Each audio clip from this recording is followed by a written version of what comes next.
So I work with Mel Blankenberg in BQ Strategy and Legislation, and our work is focused on skills and capabilities for 2030 across the whole biosecurity system. And I should stress at this point it's just something Queensland are proposing. It's not got any kind of endorsement yet.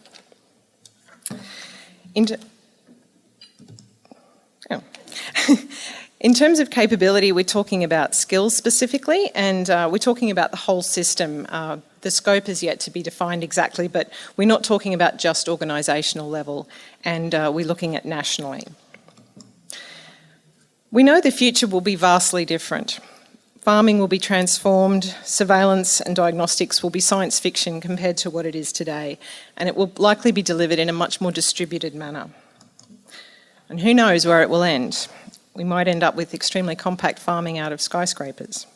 But what we do know is that business as usual is not an option. We could spend an entire day just reinforcing the need for change. We know we have a burning platform. The Craig Review has indicated that the pest and disease incursions could almost double in the next 10 years. Biosecurity incidents will become more numerous, more frequent, and with worse consequences. We won't be able to keep up if we stay on our current trajectory. And it isn't just about risks. Fundamental changes to the way the world does business will force us off our current course. Pests and disease incursions are already coming thicker and faster and are persisting for longer. There's a decent body of literature out there on what the future might look like, including the CSIRO report, the Craig IGAB review, and the decadal plan. So we have a reasonably firm basis to work with.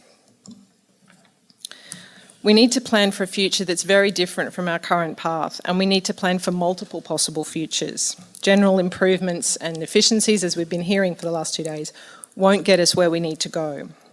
Jean-Paul said yesterday, we deny ourselves a lot of futures, and I really like that quote because that's pretty much what we're trying to get across. We don't want to do that, and I'd remind you of that slide he had comparing the 20th century and the 21st century ways of doing business. They were chalk and cheese. So increasingly visionary leadership is required in this space. A lot of people laughed in the 1880s when Alexander Graham Bell suggested that one day every major city in America will have a telephone. And the point of this slide is, let's not be the ones who laughed at the experts. We heard yesterday from Andrew Serra, when you initiate change, you're more in control of the outcomes, and when you change ahead of needing to change. And it's in that spirit that we're proposing this work. The point of these next slides is to give an indication of just how many and the richness and diversity of disruptive changes that we know are coming. They warrant an entire workshop on their own, but I'll just give you a brief taste of the ones we want to flag, and we'll unpack some of them a bit later. We know markets will change drastically in terms of the way farms operate and in terms of what the markets will start to demand. For example, it's expected industry will no longer consist of mid-sized farms, but will polarise into either small boutique operations or very, very large centrally held ones. New technology, as we've been hearing today, will fundamentally change the way we do business. But improved tools mean improved skill requirement or new skill requirements, not just in fields like genetics and information technology, but new skills and jobs that bridge the gap between the two. And we expect the new technology to be more widely available and for the delivery of services to be for functions to be delivered in a much more distributed way. The types of risks will change as well as our operating environment. Things like antimicrobial resistance and unsolvable incursions will increase, and there'll be increasing pressure to incorporate things like global warming into our understanding. The future's moving away from silos and state-based delivery towards one biosecurity and even one health models, with a huge emphasis on sharing and managing big data sets. So we can see that the skills needs for 2030 will be far different from what they are today.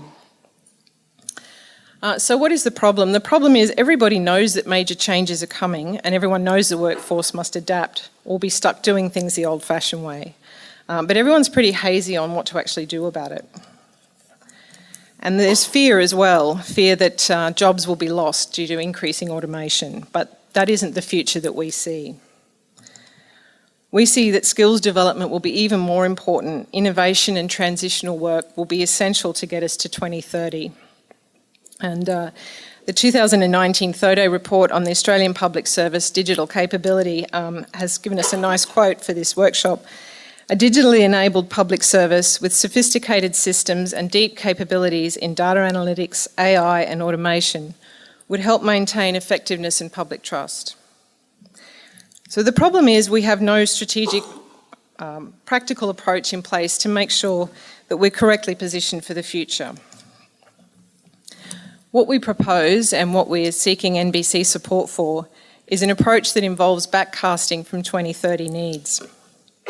And it's important to look at these far-off stretch goals because all of the work that's been done around the future state is just only looking at a little bit ahead and those sort of improvements and efficiencies. It's not looking at the really radical step changes. For example, the report you heard from Ron Gladdenville yesterday around lab capability, it's been revised downward from the original estimation, but it's still looking reasonably good. But from a future perspective, if we look at NGS as an example, next generation sequencing, we start in 2030 from a future where it's taken over as the preferred method, not just for biosecurity, but also for public health.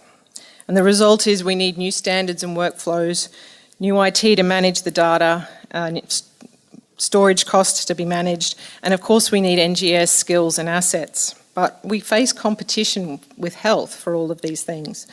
So it's not just enough to agree we need these skills, we just may not be able to have them. So we'll need strategies that might include upskilling, retraining and sharing. And it's worth reinforcing this point. Outsourcing as a strategy isn't going to be the solution. The Australian government's already recognised this issue and there are dedicated government resources for upskilling, particularly with digital skills from the Digital Transformation Agency. They've got a website that provides information about training programs and partnerships and developing communities of practice. And this is in recognition of the fact that apart from the lack of availability of staff to contract, if you don't have the understanding, then you're not going to be able to manage who you hire. So you might be thinking, well, aren't we already addressing this? There's already heaps of work that's been done around business health in terms of skills and capability planning. And yes, there has been, but it's been very much focused on the here and now and on business as usual or, again, the slight improvements and efficiencies. There's nothing that's looking at the transformational changes that will be happening by 2030 and how to get there, which is why we want to do backcasting. But we do need a way to link up with all that great work that's been done in the current state. And what we don't want is to just continue on looking a little bit further ahead with our current plan. It's going to be too timid. It's not going to be capturing those radical changes. So if we want to take a national approach to this, there's some barriers in terms of the fact that it's difficult to all speak the same language about jobs. Ideally, all the organisational workforce plans would be mapped to universal codes, but they're not. So it's difficult to share and compare information among jurisdictions. We don't think standardisation is essential for our work, although it's an aspirational goal, but we do need to construct some sort of consistent framework so we can define the problem and everyone's on the same page.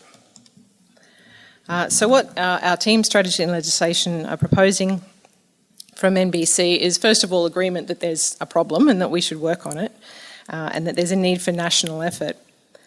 Commitment for some resources to drive it in the form of a small team of NBC members. And we also want to put together a panel of future experts who are able to validate our draft, our future roadmap, and make sure that we're on the right track. So ultimately what we want to do is define 2030 needs, and then as phase 2, come up with, scope out some options for how we go about addressing those skills gaps.